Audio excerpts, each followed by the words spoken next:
My name is Elias, and for the last 4 months, I've worked the night shift at the Blackwood Museum of Antiquities. If you drive past it on Highway 9 at night, you wouldn't even see it. It's tucked behind a wall of ancient oaks that seem to lean toward the building, as if trying to swallow it whole. I didn't take this job because I love history. I took it because I was desperate, and the pay was, quite frankly, too good to be true. The owner, a man named Mr. Sterling, didn't care about my background. He didn't care about my references. He only asked one thing: "Can you follow instructions?" I said yes. He handed me a ring of keys and a single laminated sheet of paper. "Read it," he said, "and never, under any circumstances, ignore the rules." I laughed it off then. I thought it was just a local eccentricity, some weird initiation ritual. I was wrong.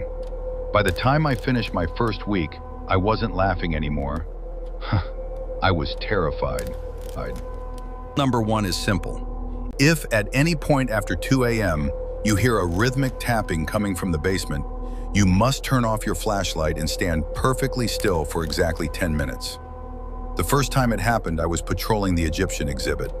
A faint metallic tink, tink, tink echoed from beneath the floorboards. It sounded like someone was tapping a coin against a glass display case. I ignored the rule.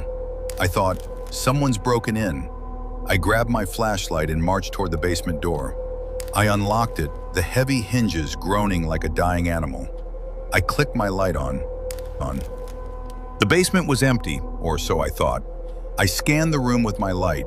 The beam landed on a row of ancient storage crates. Then, it shifted. In the corner, a figure was crouched. It was tall, impossibly thin, its skin the color of damp parchment. It didn't have a face, just a smooth, pale surface where features should have been, and it was holding a coin. When the light hit it, it didn't run. It turned its head toward me, a slow, sickening crack of bone, and then the lights in the entire building died. I didn't wait. I scrambled out and slammed the door. I stayed in my office until sunrise, sweating, clutching that rule sheet like a lifeline. I learned my lesson. Now, when the tapping starts, I turn off the light and I pray. Never look directly into the eyes of the Roman statues in the North Gallery after midnight. I don't know why, but I know what happens if you do.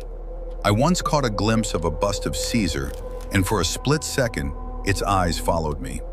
Not a trick of the light. Actual, wet, human eyes staring from cold marble. Rule number 3 is the one that chills me to the bone. If you hear a voice calling your name from the lobby, check the security monitor. Last Tuesday, at 3:15 a.m., I heard my mother's voice. She's been dead for 3 years. "Elias, honey, open the door. It's cold out here." It sounded exactly like her, the same slight tremor, the same warmth.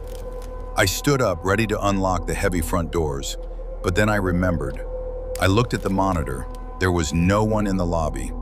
The camera showed an empty, moonlit room, but on the screen, something was standing right in front of the door, a shapeless, swirling mass of darkness that looked like ink poured into water.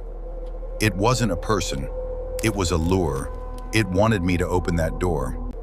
I sat in my chair and covered my ears, listening to my mother's voice turn into a guttural, screeching mimicry for the next 2 hours. You start to lose your grip on reality when you realize you aren't guarding a museum, you're guarding a prison. These things, these exhibits, they don't belong in our world. They are just waiting for a mistake. They are waiting for me to get tired, for me to get curious, for me to get human. Mr. Sterling calls me once a week. He never asks how I am. He just asks, "Are you still following the rules?" I told him last night I wanted to quit. He just laughed, a dry, rasping sound. "Elias," he said, "the museum doesn't let people leave. You're part of the collection now." I found the 4th rule today. It was tucked behind the others, hidden by a piece of tape. Rule 4. If the sun rises and you find that the exits are gone, do not go to the basement. You are the new exhibit. It's 5:58 a.m. The sun should be coming up, but when I look out the window, there is no sky. There is only a vast, endless void of gray fog. I tried to walk to the front door, but the hallway just keeps stretching, longer and longer, leading nowhere. I hear the basement door unlocking. If you ever find a job listing for a night watchman at a place called Blackwood, walk away. Don't look back. And whatever you do, don't read the rules. Because once you read them, they own you.